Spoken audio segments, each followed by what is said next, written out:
Flower Power. It was Halloween night on the island of Sodor. The moon shone brightly, and the stars twinkled in the night sky. The children's Halloween party was over, but while the children slept, all the engines were kept very busy.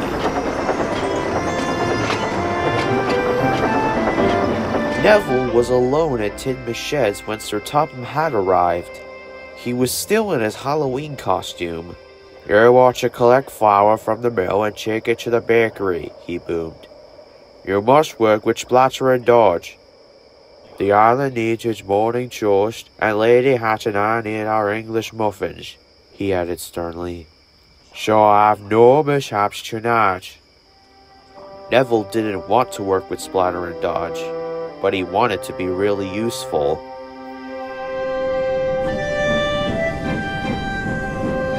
When Neville arrived in Knapford Yard, he couldn't see Splatter and Dodge at all.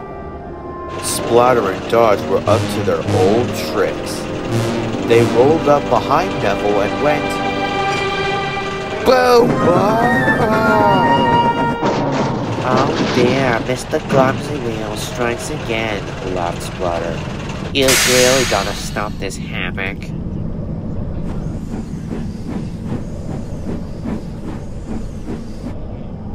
"It wasn't my fault," said Neville crossly. "You scared me." "Heh, trust a silly old steamy to be scared on Halloween," Dodge sneered. "I'm not a scared engine," said Neville firmly. "Oh, I bet you will be when we come across the ghost of 98462. The ghost of 98462? Who's that?" 98462 was one of the engines from the other railway brought in on loan in 1922. He was a very rude and mean-spirited engine. He was painted blue, but probably should have been painted black. It was not uncommon for the engine to insult the others, and he was also easy to anger and had fits of rage, taking it out on the trucks and sometimes engines smaller than he was. One day, he buffered up to one of those smaller engines and pushed him to the edge of the turntable well, threatening to knock him in. The big engines were furious and confronted 98462 about his awful behavior. "Stop bullying engines smaller than you," they said. But he wouldn't listen. He continued to play spiteful tricks and threatened that if the big engines ever told the controller about it, he'd make them pay. The two big engines, thoroughly fed up, got up very early one morning and met the controller at the station. They told him all about what 98462 had done, but the controller's hands were tied since 98462 was on loan. "I can't do anything but put in a report to 98462's company," said the controller. One of the big engines left to take a train, and the other remained at the station trying desperately to plead their case. It is said that 98462 was passing through the station at the time and saw the big engine. Needless to say, he was immediately suspicious. He confronted the big engine in the yard and said, "I told you not to tell anyone. You'll get yours." The big engine just laughed, believing 98462 only to be bluffing. But he was most assuredly not bluffing. The next day, the two big engines were waiting at Wellsworth when they heard a loud whistle and fast puffing. And there was 98462 pushing a long train of tankers at frightening speed, heading straight towards the big engines. The signalman saw him and switched 98462 into the engine shed. There was a loud bang. Suddenly, there was silence. When the smoke cleared, there was very little left of 98462 worth salvaging, but the lives of the big engines and their passengers were saved. His remains were taken to be scrapped, and nothing more was said about him.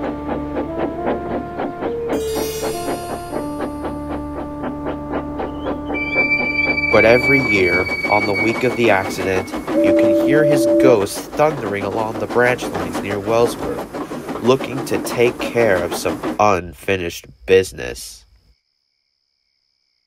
Bah! Sniffed Neville. There's no such thing as ghosts. We'll see, oiled Splatter. Neville and Splodge headed for the flour mill. The Diesels teased Neville by every click and every clack.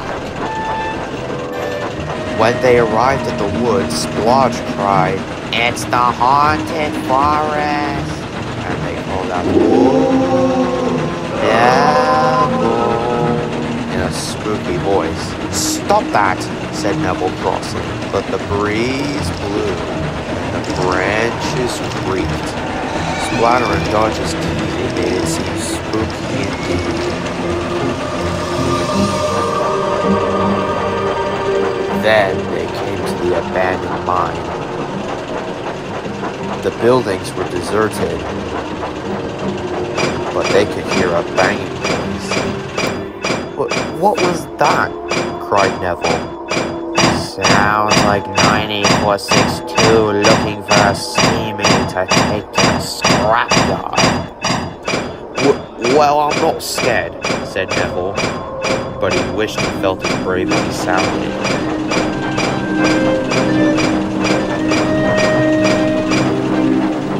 Neville and the Diesels had to stop at a red signal. It was next to a twisty old tree. The wind whistled and Neville heard a strange cry. Suddenly, Neville felt something touch his tender. "Look out!" cried Splatter. 98462 is after your funnel. "Cinders and ashes," gasped Neville, and he let out a frightened peep. Scare the engine, laughed Splatter and Dodge. Neville was very cross with Splodge. He wanted to pay them back for all their teasing. Neville and the Diesels arrived at the flour mill. Neville rolled up to collect the flour. Then, Neville had an idea. "Well, say who's a scared engine," he puffed. Splatter and Dodge had almost finished arranging their trucks when... Whoa. "Stop fooling," Splatter sniffed at Dodge. "But that wasn't me," whispered Dodge.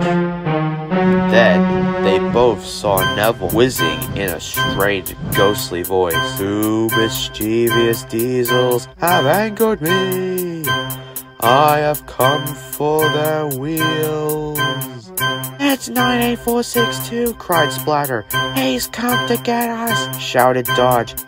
And before their drivers could stop them, they shot off like jackrabbits. "Stop!" cried Neville. "It's just me." But Splatter and Dodge were nowhere to be seen. After they had gone, the mill seemed very quiet, but there was still work to do. "The Island needs its bread," thought Neville, "and Sir Topham Hatt needs his English muffins." Neville shunted all the freight cars into one long line, and he set off for the bakery, all alone.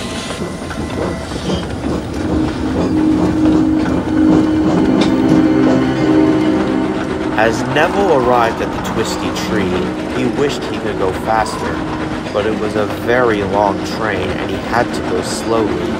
Because he was going so slowly, Neville could see that the tree wasn't spooky at all.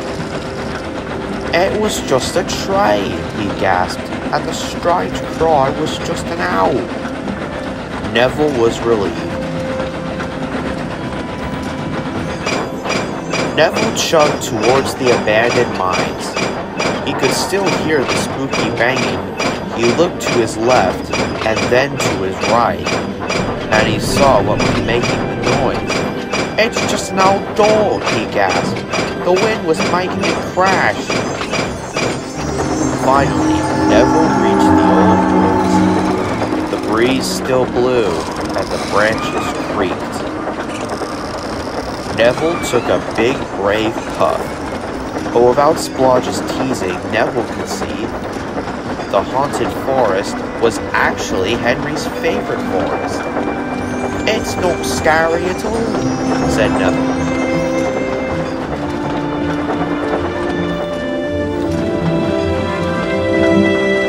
Neville arrived at the bakery. He was tired but happy. Oh, it's the ghost engine, sir, Splatter told Sir Topham Hatt. And it's come to get us. It's not a ghost engine, laughed Sir Topham Hatt. That's Neville. He's a really useful engine. Neville, you have done a splendid job, Sir Topham Hatt said. You deserve an extra special washdown. Thank you, sir, puffed Neville proudly. And while Sir Topham Hatt waited for the first batch of English muffins, Neville thought of something. Splatter, Dodge, where did you get the story of 98462 from? Splatter and Dodge looked down at their buffers. Gordon told it to us, Dodge finally replied. Gordon? Puffed Neville. Where did Gordon come up with such a vulgar tale? Who said it was made up? Said Splatter. Gordon said he only made up the ghost part. So, there was an engine called 98462? Apparently. Neville and the Diesel said no more. They were left thinking about 98462 for the rest of the night.